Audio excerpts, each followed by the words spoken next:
आज आमे तैयारी करिबा बेसन ढोकला। बेसन ढोकला तैयारी करिबा अति सहज। या बहुत जल्दी आपण तैयार कर पारिबे। या घरे तैयारी करंतु और बहुत खाइबा पाई टेस्टी लगे। चलंतु या आरंभ करिबा। आमे सबसे पहले एक पात्र नेबा से आमे नेबा बेसन। बेसन मु नौछि 2 कप। आपण अपने निज हिसाब रे जति कम ज़्यादा जति तैयारी करेंगे से हिसाब से बेसन नहीं पारे। टिके स्वाद अनुसार लुण हाफ चामच मु लुण ऐड करदेली। गोटे चामच चीनी टिके टेस्ट पाई। आ हाफ चामच हळदी गुंड ता कलर आनिबा पाई टिके हळदी गुंड पाउडर ऐड कली। ऐड करी सब को भल भाव में मिक्स कर देबा। सुखिला मिक्स करले ये भल भाव में मिक्स हो जाए। मिक्स कला परे एठी आमे डाल देबा पानी। टिके पानी डालिकी आकु भल भाव में गोले देबा। माने गाढ़ा गोले करिकी आमे आकु तैयार करबा। गाढ़ा थोड़ा दरकार ताकु बेसी पतला करबनी बेसी गाढ़ा रहिबा दरकार टिके। तो ए हिसाब से आमे याकु गोले देइछु। ए परि भाबे आकु गोले सारला परे एठी आमे याकु ढंकेकी रखी देबा। यानी रेस्ट करिया पई 10-15 मिनट रेस्ट करने छाड़देव। 10-15 मिनट पर आपको पुणी काढ़ीदे ढांकुणी काढ़ीदेवा। काढ़ीदेवा पुणी आपको आउ थे गोलैदेवा भल भाव में। आपको पुणी थे मिक्स करदेवा। मिक्स कलापर ये मुझे गोटे इनो पैकेट। इनो पैकेट मुझे आप चाहिए तो ये baking soda baking powder add करेंगे। जदि आपण चाहते हाफ चामच ऐड करेंगे बेकिंग सोडा गोटे चामच बेकिंग पाउडर ऐड करेंगे। मुझे इनो डालची। इनो पकईला आपको गोलैदेवे। जिते बड़े आप इनो पकाउछंती ताकू बेसी समय रखिबे नहीं। इनो पकईला मात्रे सांगे सांगे आपको तैयारी करेंगे। बेसी समय आप जदि रखिदेवे ये खराब हो भल भाव फुलब नहीं। से जेबे भी आप तैयारी करुछंती ढोकला तो इनो पकईकी आपको सांगे सांगे तैयारी करेंगे। मुझे नहीं गोटे केक टेन ताकू तेलरे भल भाव में ग्रीस कर देछि। भल भाव ग्रीस कलापर जो बेटर आम गोलैछु जे ताकू एठी आमे सबको ढाड़ीदेवा। केक टेन बदल आपण कौन सी पात्र रे भी आप तैयार करेंगे। तैयार कलापर आपको भल भाव में सेट करदेवा। ये टिके ताकू उपरतल ये करिकी सेट करदेवा। ये भाव में ताई भितर खाली न रहू। आम गैस ऑन करके कढ़ाई गरम कर देछि। सेठी मु पानी ढाल देउछि।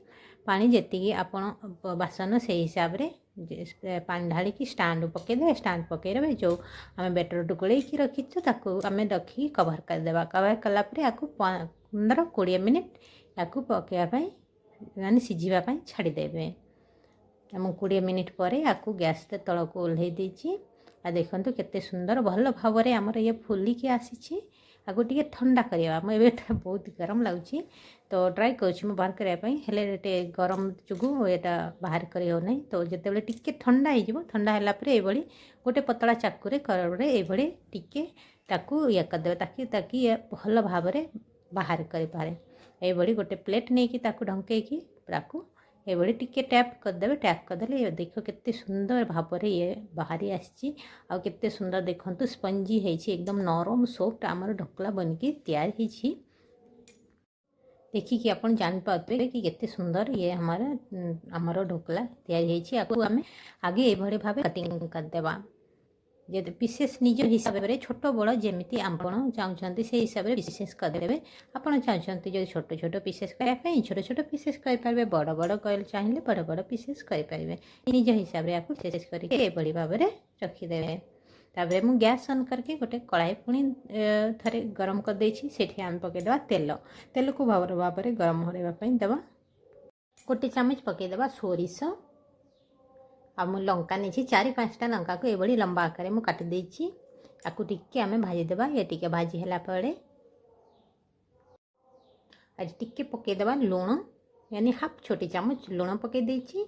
आ ये नहीं भृसंग पत्र आ गोटे चामच चीनी। आपको टिके भाजीदेवा।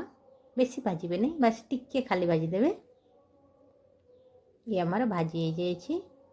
आउ पकईदेवा पानी यानी मीठा पानी टिके लुणिया लगुव टिके मीठा लगुव ना कि खावाई बहुत टेस्टी लगे।